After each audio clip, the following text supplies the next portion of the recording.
Hi, it's Matthew Holt, back with a THCB Spotlight special.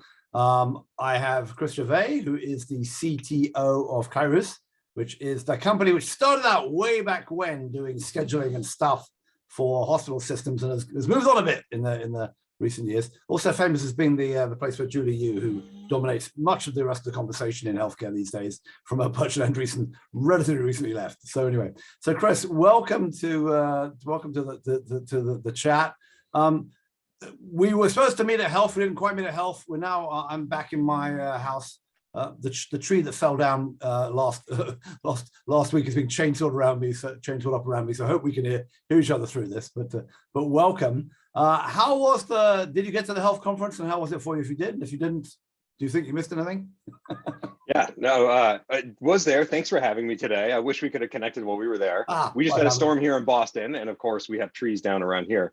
But yeah, was at the conference last week. Thought it was great. It was a little odd to be back with a whole bunch of people again, right? That actually felt good, but exhausting in a new way. It was nice to have not Zoom exhaustion, but maybe like, in the regular, just in-person exhaustion.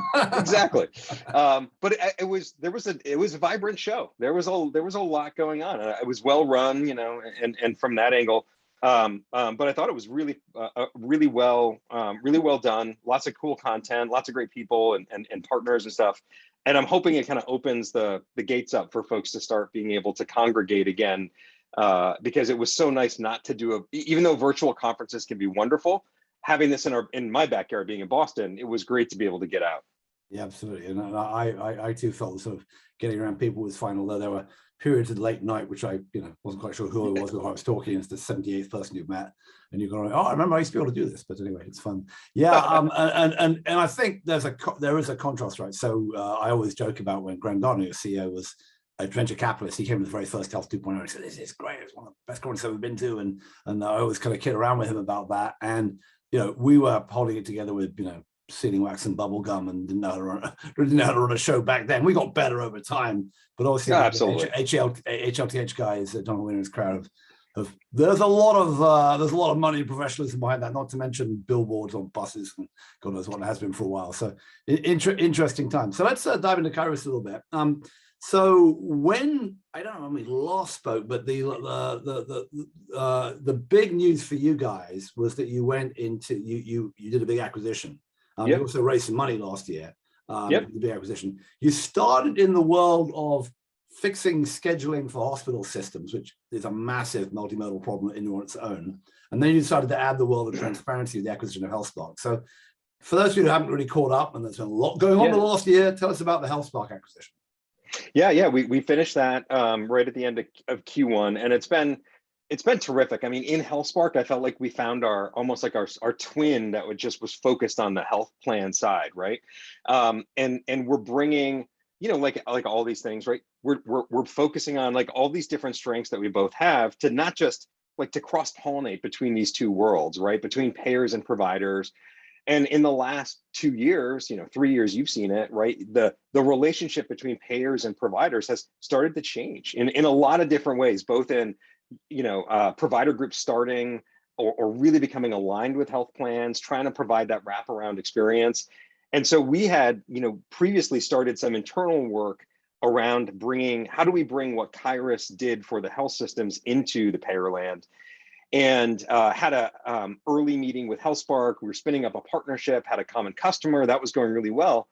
And then it just happened to work out that we could make the case for an acquisition. And it's a lot of work to do these, but the other side is where you want to be. And that's where we're at right now, which is really now bringing this to market.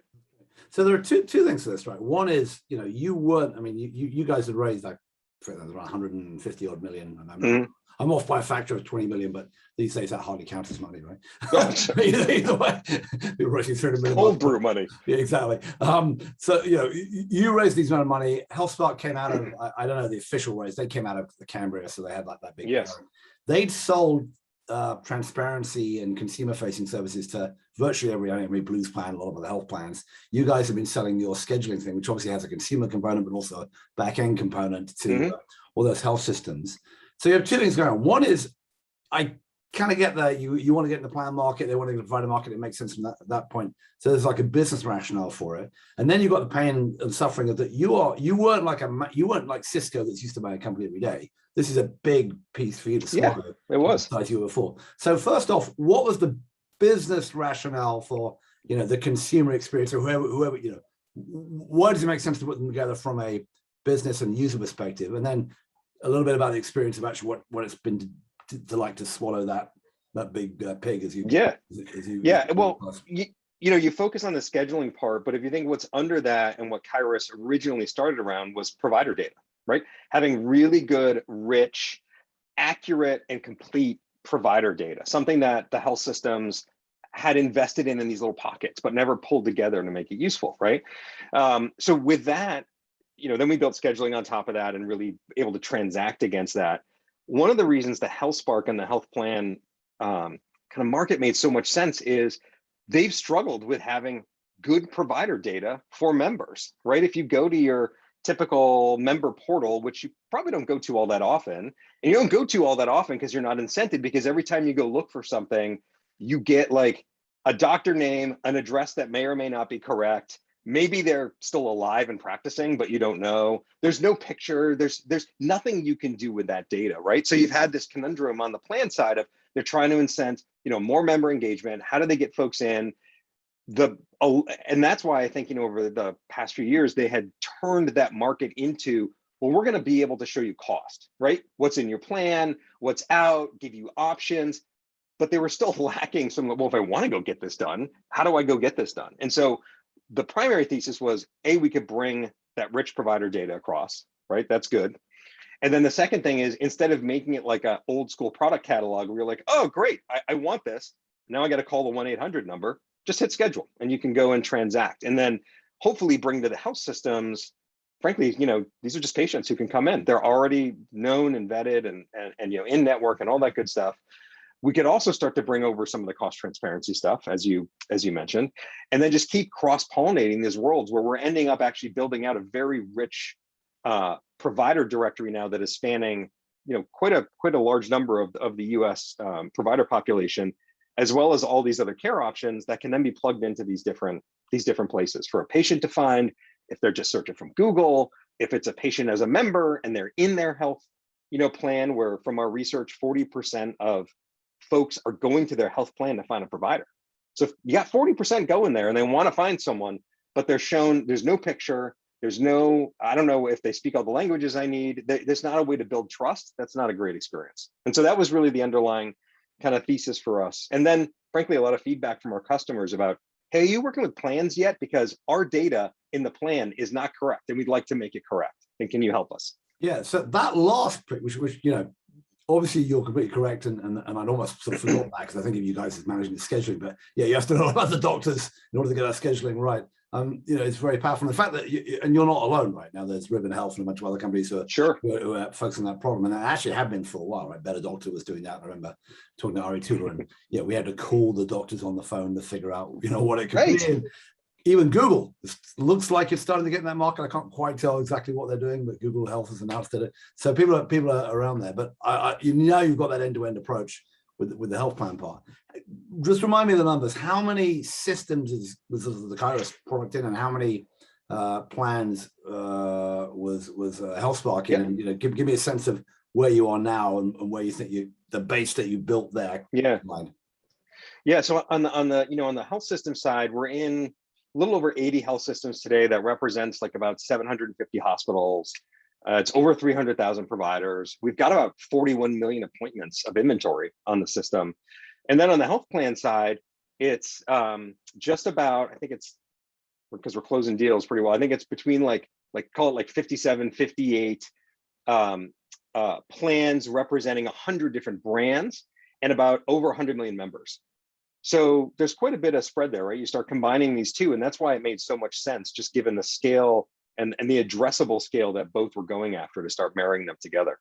That's interesting. So you're at a point where you've put together two organizations that have got to a really decent amount of customers on the system, but by no means monopolies, right? There's a lot. Not at all. There's a lot more open space to go. Space. You're probably now, I mean, is it you look at, obviously look at this very closely, but is there somebody who's bringing both sides of this together, where you can go all the way through from transparency, searching on a health plan page all the way through to scheduling? I don't know if it's a vice versa. If I'm searching on the system page, how much I want to get out of the health plan, but I would assume, we've discussed ad nauseum on this program in conferences and everywhere else that the usual experience of the consumer dealing with their health plan or their provider is not that great, and wouldn't it be nice if you could do better? So exactly. No, it is. And what we did, one of the actual proof points that we had for this is with, and we released a case study on it. It was with Geisinger Health Plan. Geisinger Health Plan was a customer and still is a customer of HealthSpark as we were acquiring them. And Geisinger Health System's been a long time and wonderful customer of kind of classic Kyruus. And they were living this problem, right, of how to make these things kind of work together. And in some ways, aren't they the ones that are supposed to be all integrated and fine? Like them and Kaiser? Not exactly. Exactly. And right. Everybody is at certain levels, right? But it's again where even just, and I hate to say it this way, but even some of the basic stuff, when we just brought and enriched the provider data, they found a massive gap in, it sounds small, but it's a really important thing. The languages spoken by the providers in the health plan were not appropriately represented.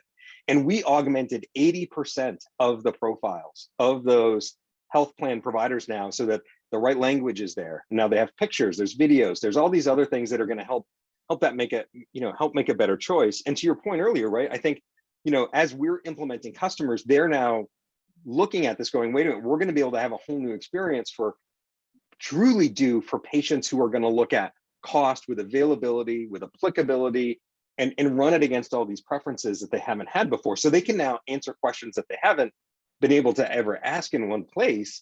We actually need to help educate them about the right things they can do here, right? So, kind of with great power comes great responsibility, in that often misused and misattributed Spider-Man quote, where not only we just focused on, well, how do you hook these things together, but also how do you guide the patient the right way? What's the right type of, material and education that they're going to need if they've got all these, preferences they can express and get all these matches and say, yes, I want that doc, and I make sure I can understand what it's going to cost.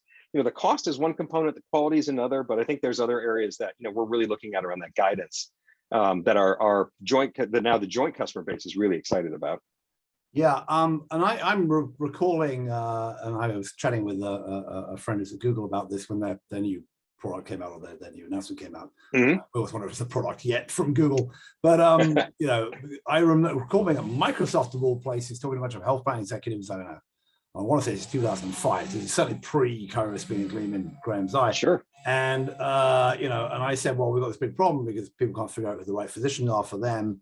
And I just did on a whiteboard in front of this 30 health plan group. I said, well, and I came up with, just out of my head and asking the audience, about 50 variables for any one doctor, including, language is one, race, sex, culture, whether using the EMR and the health plan, and you go down. I don't know how. Absolutely. You must have hundreds of variables per doctor that you have to figure out. It's a really complicated science problem. I remember having, Julian Graham and others on panels that Health 2.0, just talking about the math problem of trying to figure out, the right one. You add in the plan information. It's great that you can append it, but it's still very problematic for anybody to use it. Which leads me to another sort of question. So you're now in the world of customers as health systems and plans.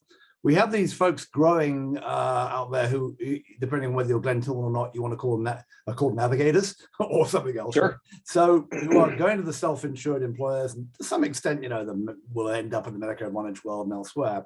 And some of them are primary care groups themselves, who are starting to, as Accolade is sort of becoming, who are now starting to try to do what you just talked about, help direct traffic for their people.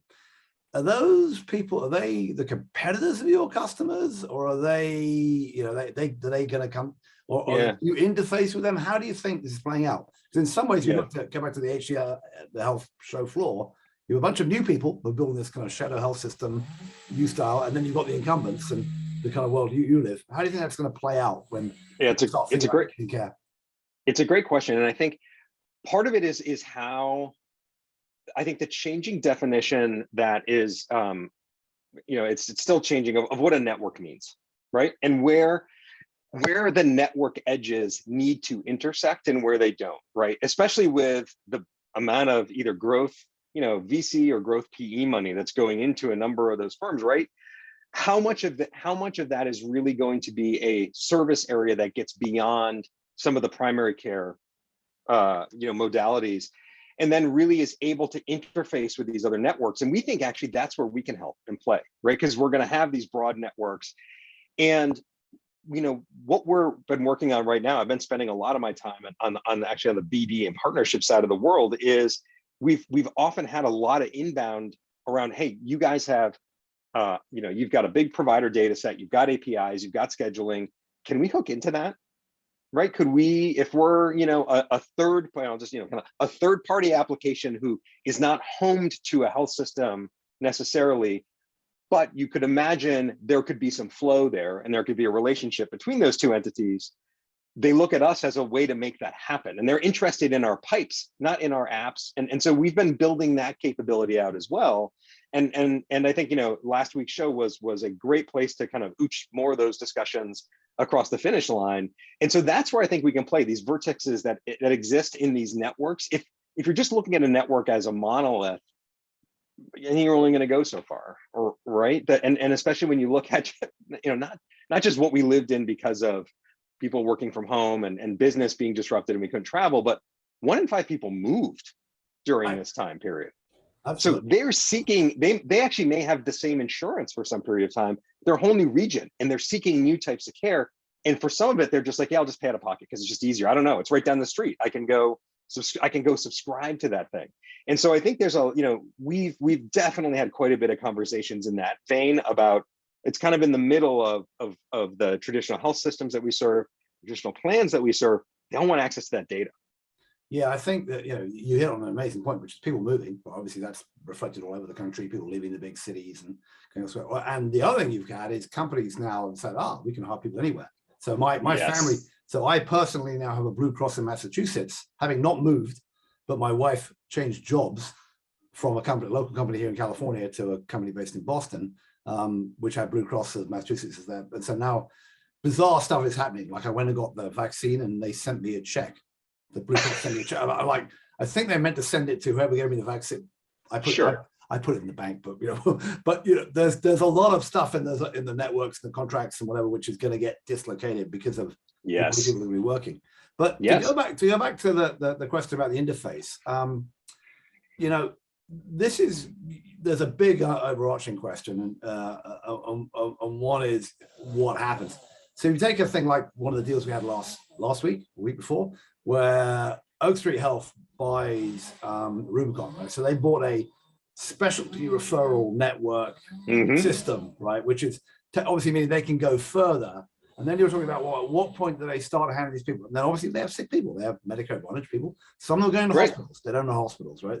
Some of them are going to go to specialists that they don't know. There is that interface between these, but also you can see these venture-backed PE, the City Blocks and the Oak Streets and the One Medical Service are clearly going to be doing more and more internally. So I'm wondering, so in the end, and the Geisinger example aside, do you think, and this may be decades down the road, but do you think we're heading back to like where we have multiple competing Kaiser entities that are kind of all-encompassing units that somebody goes in there and never comes out? Or do you think that we have, or do you think that we end up with a system more like, I don't know, industries where people are cross-matching and fluid all the time? Yeah, it becomes more important. Which is your sense which directions it's going? Yeah, boy, I wish I could. I'm such a bad fortune teller. I wish I could see the future better. Maybe in terms of what you're seeing now, do you see more kind of chaos where a connected digital like you is required, or do you see people kind of aligning, going, that's great, but I only need a Kyruus at the edge because I'm only sending a fewer percentage of my patients out to a different system? I think right now we're seeing a little bit more of the former, only because I think folks are emboldened to experiment, right? And so I think there's going to be some experimentation just to figure out, like, oh, wait a minute, that's hot. I'm going to take my hand away from there. Let's not do that again. But if we don't try, then what as an incumbent, what are we missing, right? And we're already seeing, right, certain incumbents having difficulty just adapt. You just, the whole thing about, you could just argue about how healthcare adapts or doesn't over time, whatever. But when you look at all those folks that you just mentioned who are coming in and taking that primary feeder of those patients, not necessarily away, but translocating them into a new model, they're gonna try and experiment. They're gonna try different things. So we're seeing the former right now. It'll probably tip right towards the latter, what you articulated. But for us, it's actually, it's a great place to be, because even though the health system up until we bought a HealthSpark was our fiduciary, the health plan, they're actually interested in looking to us, and we've had these conversations about, well, who else could we be in an ecosystem here with us to, overuse that overused word. And so I think there is some really interesting desire to experiment that we're going to continue to go down that road with folks on. Very, very, very, very interesting. I'm always interested to see how this play out, because you are seeing some of the incumbents saying we're going to do things very differently. I mean, Jefferson had this announcement last week with General Catalyst and said we're going to go. Of course. All these big companies, and they may be a bit of an outlier, but obviously Mayo's doing stuff. Kaiser's, even Kaiser, some of the big guys are doing stuff. Meanwhile, talking about incumbents, I mean, the growth of United Health Group, and for that matter, Humana and Anthem doesn't seem to be stopping anytime soon. And nope. That's putting pressure on both providers, but also smaller plans and everybody else. So there's absolutely a lot going on. So last question, two last questions. So what do you think, what else are you at Kyruus, now with Kyruus and HealthSpark, what else are you missing? What areas are you going to go into? I mean, I'm kind of asking you who you're going to buy next. Now you figured out how to do that. Because you never really answered my question about, in fact, let me ask the question. I mean, how was the process of the acquisition? Now you've done it. Was it pain and suffering in the middle of a pandemic and people being remote and was it pain and suffering, or was it like smooth or something? Yeah. No, great question. Right, we did both a funding round and an acquisition all virtually. I mean, that was pretty incredible to do a acquisition all virtually, where 99% of the people on both sides had never met each other. And I feel fortunate because I had met a bunch of the principals at HealthSpark pre-pandemic, so we at least knew how tall we were and could make up on Zoom who's taller than who. And so getting through the acquisition part was it took longer than we would have liked, only because we were doing it all through Zoom. Like, you couldn't just get everybody in a room and hammer out all the details, all the BS and all the stuff, right? From a people perspective, just sheer humans though, it's been wonderful because we've met and now work with people who actually shared a very similar value system to us to begin with. And does everything work out perfectly for everybody? No. Are the organization learning how to adapt? Yes. But that's all kind of part of learning and growing up too. It was big, right? For our first acquisition, this is typical Kyruus. Let's do the most difficult thing first, right? First EHR we did scheduling with was Epic. So let's do the most difficult one first. Let's, like, our first acquisition, not a little like 10-person acqui-hire. We're going to go buy a fully run company that's got a book of business, great customers, great team, and extract them from a larger corporate entity. Phenomenal. Great. Let's go. So now the second question is, now you figured out how to do it, and you can at least do the 10% easily and not even think about it. What are you missing? What is, I mean, that's a plan. So we play. That's an obvious fit. Now you've explained it. What's the next obvious things that you need to add on to the empire? Yeah, so we've been thinking a ton about this, and even before we closed the HealthSpark acquisition, what else could we bring our customers that are going to help them do more? Patients do more digitally, and then in the world where, of course, people are going to come back to in-person care, but the way you come back is going to be different, and maybe will change, forever. Not just in, I'm going to check in sitting in my car. But now I used to drive here to get the service, but I could go over here. There's more, temporary locations being put up for stuff. So the areas that we're looking at are, if Kyruus can really handle search, match, and schedule, that's what we're built for, right? How can we help patients get into their appointment better and deal with all the upfront? And then also, how can we help health systems reach more patients and pull them in and send them to kind of come back in? And then on the other side of that equation, how do we help them do things like maybe with payments and whatnot? So really have a closed loop kind of system, and that will work in certain segments of the market, not others, where folks want to do everything themselves and put it together. But those are areas we're looking at because we could just see frankly, a much easier route for patients to just get everything done they need to get done. And as someone, like myself, who had to go through during the pandemic into various healthcare settings, it was janky, and there's a lot of opportunity, I think, and our customers recognize that too, and they're excited about, they're asking us what we're going to do as well. So that's a good signal. Which gets me to the next question and the last question, which is obviously the one that everyone always wants to look at these days. So yeah, we talked about floods of money around. You guys raised a pretty decent chunk last year. Yeah. You've also been around a while. You're not a, I think it's nearly 10 years old now, the company, started a while back. I don't remember who those early investors were, but do they ever want their money back? And where are you in that process? Are you thinking there is this thing called the SPAC as the IPO that I don't know how close you guys are to it, but you're certainly heading in that direction, potentially. Do you think those conversations going on internally, externally? Is the phone ringing? I'm sure the phone's ringing because there's investment bankers want their fees. But if we come back in a year's time, do you look? Are you going to the same place, or are you starting to feel the pressure about, okay, we have to change the game somewhat? We don't feel the pressure today of, luckily we've got investors who get the long game, which is great, right? Because they can help us see through short-term things like the pandemic was for health systems, right? A event, right? And we had to navigate through that. And we decided, hey, through the pandemic, because we've raised money, we can continue to operate and execute against our plan, right? And so there's the beautiful thing about, I think, when a company is not just this old, right? Because in some ways we're not that old, but operating at the way we are, is that there are a lot of options. And what we're not forced into any of them, which is great. So we can be very considerate. We can look at market conditions. We can look at a lot of different things. We're a healthy company.